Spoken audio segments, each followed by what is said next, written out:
दोस्तों नमस्कार, मैं हूं विनीता यादव। जिस तरह से इस वक्त बीजेपी की हालत बेहद खराब हो चली है, उसके बाद अब आने वाले दिनों में ये संभलती नहीं बल्कि और बिगड़ते दिखाई देगी। गवाह है इतिहास इस बात का कि जब कोई भी पॉलिटिकल पार्टी अपने चरम पर पहुंच जाती है, तो उसके बाद उसमें गिरावट के दिन दिखने लगते हैं और बीजेपी के चाणक्य भी इस गिरावट से उसे बचा नहीं पा रहे हैं। परिस्थितियां कुछ इस तरह से आकर सामने खड़ी हो गई हैं कि इस वक्त अमित शाह का कोई भी मंत्र उनके काम नहीं आ रहा है। इसीलिए घबराई हुई हालत में बीजेपी ने अपना प्लान बी बना लिया है। प्लान बी ये है कि इस वक्त उन्होंने अलग अलग राज्यों में अलग अलग तारीख जो सामने रखी है चुनाव के लिए, उसके चलते उनको वक्त मिलेगा एक एक करके इन राज्यों में अपनी रणनीति को इस्तेमाल करके फिर कुछ और नया खेल करने की कोशिश करने का। क्योंकि यहाँ पर अगर आप तस्वीर देखें तो राहुल गांधी जिस तरह से अपनी ब्रांडिंग कर रहे हैं, कुछ इसी तरह ठीक 10 साल पहले प्रधानमंत्री नरेंद्र मोदी 2014 में अपनी ब्रांडिंग करने की शुरुआत कर चुके थे। और जब उन्होंने अपनी ब्रांडिंग में अच्छे खासे करोड़ों रुपए खर्च किए थे, तो उस वक्त उन्होंने राहुल गांधी पर भी और भी ज्यादा पैसा खर्च किया था। कहने वाले तो ये कहते हैं कि 500 करोड़ का बजट राहुल गांधी को सिर्फ पप्पू साबित करने के लिए खर्च किया गया था और इस बात के लिए जगह जगह पर मैसेजेस और मीम्स भेजे गए थे। इसी सोशल मीडिया का प्रधानमंत्री नरेंद्र मोदी ने मदद ली थी और उसी के बाद परिस्थितियां आज की तारीख में ये हैं कि प्रधानमंत्री नरेंद्र मोदी पर उन्हीं के हथियार से वार किया जा रहा है। प्रधानमंत्री नरेंद्र मोदी पर इस वक्त तमाम तरह के मीम्स और मैसेजेस आपको दिखाई दे रहे होंगे।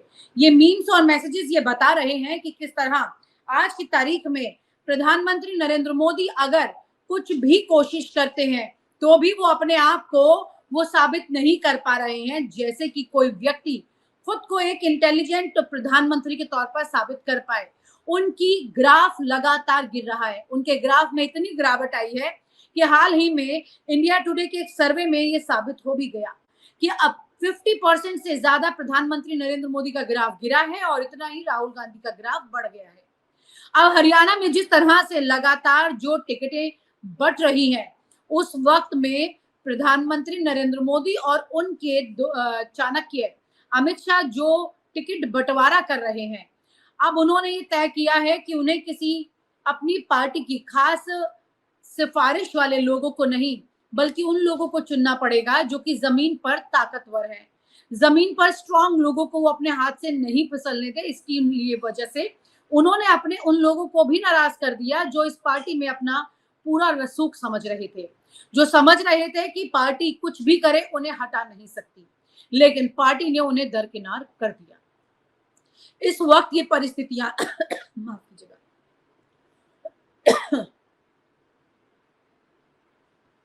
इस वक्त ये परिस्थितियां कुछ ऐसी दिखाई दे रही हैं कि प्रधानमंत्री नरेंद्र मोदी और गृह मंत्री अमित शाह देश के इंपॉर्टेंट मसलों को छोड़कर इन राज्यों के चुनाव पर लग गए हैं।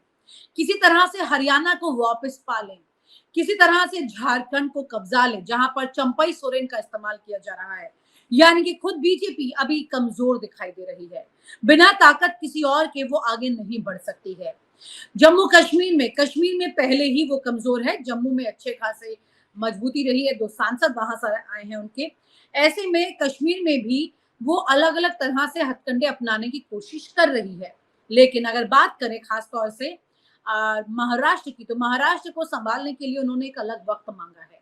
महाराष्ट्र की परिस्थितियां तो ऐसी हैं कि कभी भी हाथ से फिसल सकती हैं। इसी वजह से महाराष्ट्र का चुनाव और 3 महीने आगे बढ़ा दिया गया है। हरियाणा के चुनाव की तारीख भी कुछ दिन आगे बढ़ाए गए। हरियाणा में जो कुछ भी इस वक्त चल रहा है, उसको ये मानकर चलिए वो अपने आप में एक ट्रेलर है महाराष्ट्र का।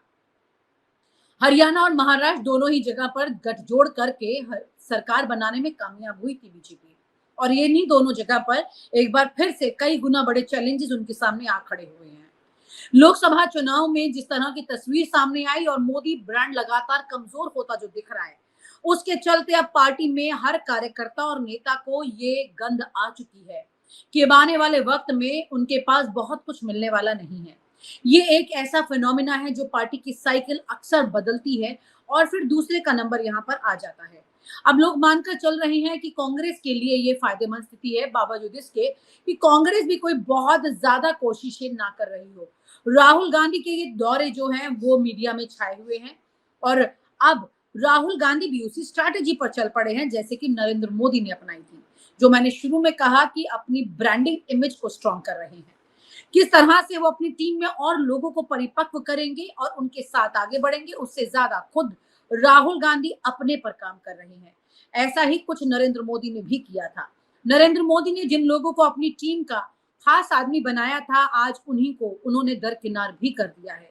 इस वक्त उनकी टीम के लोग उस तरह से काम नहीं कर पाए, ना परफॉर्मेंस दे पाए जैसा कि होना चाहिए था। अगर टीम कमजोर है तो फिर टीम गिर जाएगी और सत्ता की कुर्सी हिल जाएगी। ऐसी ही तस्वीर सामने दिखाई दी है। अब यहाँ पर एक बड़ी तस्वीर सामने ये दिखाई दे रही है कि कुल मिलाकर के राहुल गांधी की इस ब्रांडिंग इमेज ने बीजेपी की नींद खराब कर दी है।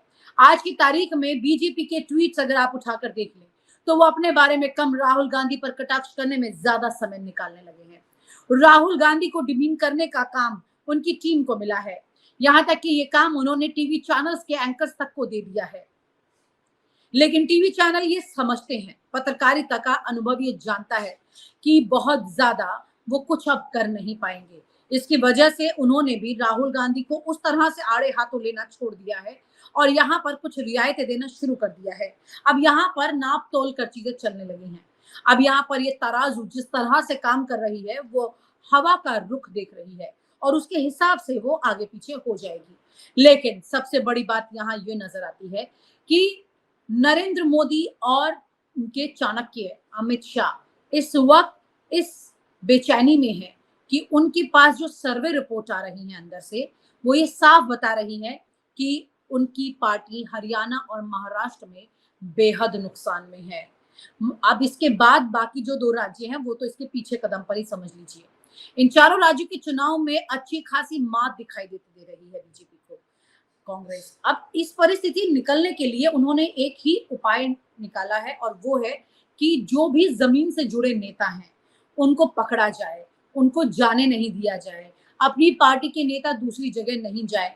इसी हबड़ तबड़ में उन्होंने कुछ लोगों को अपने साथ जोड़ने के लिए टिकट का अनाउंसमेंट तो कर दिया बीजेपी ने, लेकिन वहीं पर बाकी कई सारे लोगों ने बीजेपी से इस्तीफा दे दिया।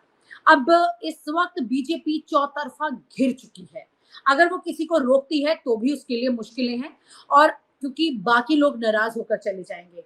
आज बीजेपी एक असल ऐसी परीक्षा की घड़ी में आकर खड़ी हो गई है जहां वो खुद नहीं समझ पा रही है कि आखिरकार किसे मनाए और किसे जाने से रोके, क्योंकि बीजेपी इस वक्त देश की सबसे अमीर पार्टी है। ना सिर्फ इस देश की बल्कि दुनिया के कई देशों में बहुत नंबर 1 वाली पोजीशन पर आ रही है। इतना पैसा बीजेपी के पास है, लेकिन चुनाव पैसों से नहीं लड़ा जाता। चुनाव लड़ा जाता है जनता के विश्वास से और वो जनता के विश्वास के सर्वे में जो रिपोर्ट आ रही है उससे बीजेपी बेचैन हो उठी है। इसी वजह से उनकी पार्टी के लोगों ने धीरे धीरे करके उनका साथ छोड़ना शुरू कर दिया है। अभी हरियाणा में इस्तीफे का सिलसिला शुरू हुआ है। ऐसी ही कुछ तस्वीर दिखाई दे सकती है फिर महाराष्ट्र में। आपको लगेगा कि एक तरफा बात हम कर रहे हैं, ऐसा नहीं है। ऐसा ही कुछ हश्र हुआ था कांग्रेस के साथ।